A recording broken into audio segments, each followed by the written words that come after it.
Honorable chairpersons, respected audience members, a lot has been said today regarding the newer modalities, methods, and forms of diagnosis, prognosis.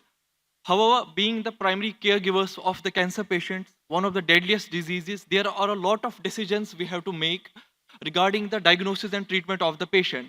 And those decisions impact the patients forever. And I hope that my presentation, titled as Beyond the Diagnosis Exploring Employment Challenges Among Cancer Survivors, will help us in making better decisions with that regard. I am Dr. Adil Najeed, postgraduate second year resident, Department of Radiation Oncology, Sher Kashmir Institute of Medical Sciences, Srinagar, Kashmir. And I will be presenting my findings today with all of you. As we know, 50% of patients diagnosed globally with cancer tend to belong to the working age group. And since the prevalence of survivors has increased with the time, so has the number of survivors in this working group. And as we know, the return to work rates range from 60 to 92% in the European and North American countries. However, no such data is available for Southeast Asian countries, including India, Pakistan, Bangladesh, Sri Lanka. And in this study, we tend to report the impact of cancer on the employment at a tertiary care center in Kashmir. Now, coming to the methodology, this was a cross-sectional, single-center questionnaire-based study of 200 cancer patients, in which we assessed the clinical demographic profile as well as the employment characteristics of our patients. The aim was to know the impact of diagnosis and treatment of cancer on employment and time taken by the patients to return to work subsequently. The patients had to be more than 18 years of age or less than 60 years, which is the legal age of working in India. They were either employed by the public or the private sector or self-employed, and they belonged to one of the three groups of the workers, which was skilled, semi-skilled, or unskilled. The time frame at which the questionnaire was filled by the patient had to be at least 6 months after the diagnosis. And here are the results. The median age of our patients was 48 years, 88.5% being males, and mere 11.5% of them being females.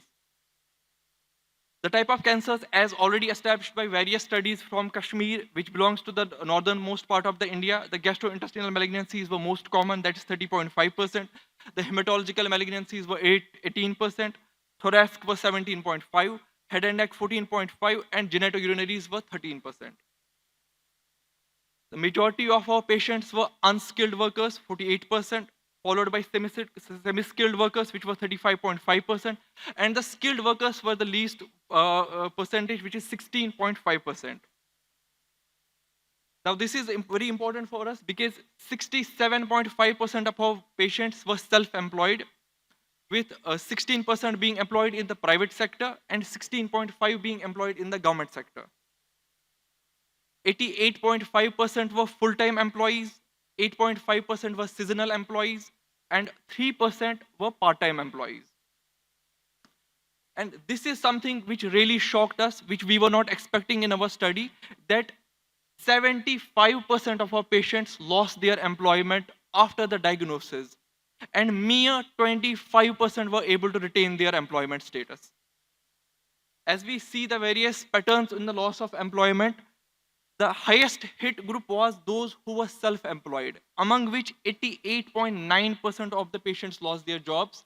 And then was the private sector, where 71.9% lost their jobs. And the public sector was the least hit group, in which mere 21.2% lost their jobs. Now, coming to the intent of the treatment, those who were treated with palliative intent had the higher incidence of job loss, which is 89.5%.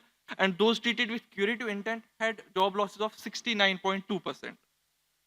And according to the disease stage, which is as expected, those diagnosed with stage 4 disease had higher incidence of job loss, and those with stage 1 and stage 2 had 52.9 and 54.7%, with stage 4 losing 90% of the patients losing their jobs. The income of the patients who retained their employment was also hit, because it came down from 3 lakh per annum to mere 2,40,000 per annum. And the return to work rates as can be seen that less than 20% of the patients who retained their jobs returned to work within 1 year, and 14.9% of the patients returned to their work within 1 to 3 years after diagnosis. 42.6% of the patients returned to work after 3 to 5 years of diagnosis, and 41.6% of the patients returned to work after 5 years. The patient employment after diagnosis of a cancer is unexplored area in the subcontinent. And as we see from our study, the unemployment rates are very high post diagnosis, being 75% in our case compared to mere 10% to 40% in the Western countries. This shows the gap between the two worlds. The vocational rehabilitation should be incorporated during the follow-up, and which is very, very important, employment among cancer survivors must be incorporated in the healthcare policies. Thank you. That will be all from me. Thank you for the patient hearing.